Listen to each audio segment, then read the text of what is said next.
ये जानते थे कि गुलाम भारत की सीमाओं से बाहर जाकर तीन बड़े तानाशाहों को अपने पक्ष में मिलाकर, जिनमें हिटलर भी थे, अपने पक्ष में मिलाकर ब्रिटेन की ईंट से ईंट बचाने में सक्षम था।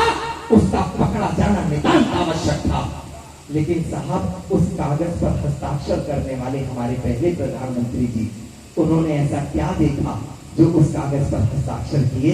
ये प्रश्न अगर आप लोगों के मन में भी कहीं आता हो तो एक बार मुझे बताएं, ताकि मैं इसके विरोध में पढ़ सकूं। एक बार आपकी तालियां मेरे तक आ जाएं, पढ़ सकूं। मैं मन से पढ़ना चाहता हूं, सुनिएगा कि ऐसे अनुबंध छिपे कागजों की परत में, ऐसे अनुबंध छिपे कागजों की परत में, जिनमें सुभाष के आजादी की शर्त में मौन दस्तावेजों की वो स्याही चीखती रही, उन्हें पास लाती मात्र सत्ता दिखती रही। नींव की जो शख्स बुनियादी हो गया, नींव की जो शख्स बुनियादी हो गया, आजादी मिली तो युद्ध अपराधी हो गया, आजादी मिली तो युद्ध अपराधी हो गया, जिसके मुकाबले में आसमान कोना था,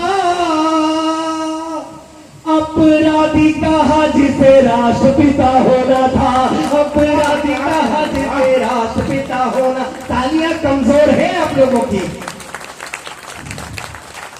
आभार। कि अपराधी कहा जिसे राष्ट्रपिता होना था। और कहते हैं कि कवि कल्पना में जीता है। केवल एक कल्पना करना, काश उस समय हिंदुस्तान के सिंहासन पर जवाहरलाल नेहरू जी के स्थान पर कोई ऐसा शेर बैठा होता जैसा आज बैठा हुआ है, तो हमारा इतिहास क्या रहा होता। केवल कल्पना करना। मैं पंक्ति पढ़ता हूं, जितने लोग हैं समर्थन मांगता हूं, आप लोगों तक बात पहुंचाता हूं, सुनना।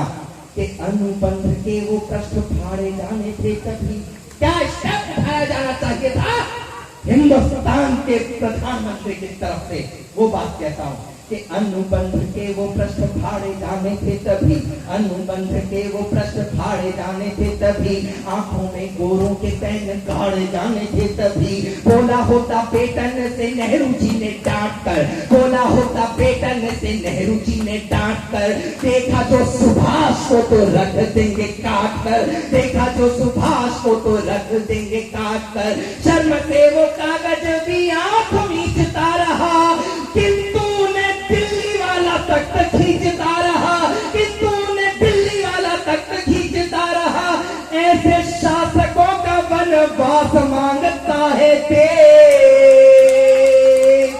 एक बार फिर से सुभाष मांगता है एक बार फिर से। बहुत बहुत आभार। इस कविता का आखिरी बंद देता हूं, जो प्यार जो दुलार पूरी कविता को दिया, आखिरी बंद देकर के मुझे विदा कीजिएगा। मैं पंक्तियां पढ़ता हूं। हम लोगों से ये कहा गया कि ताइवान के ताइहाकू हवाई अड्डे से प्लेन उड़ा और ऊपर जाकर के क्रैश हो गया, जिसमें नेताजी सुभाष चंद्र बोस बैठे थे और उनकी मृत्यु हुई, ऐसा कहा गया। पढ़े लिखे लोग मेरे सामने हैं साहब, बलिदान देखने वाले लोग मेरे सामने हैं। मैं आप लोगों से एक बात पूछता हूं, आज विश्व में कितने हवाई जहाज हैं? क्या उनकी कल्पना आप लोग उंगलियों पर कर सकते हैं? नहीं कर सकते। उस समय कितने रहे होंगे?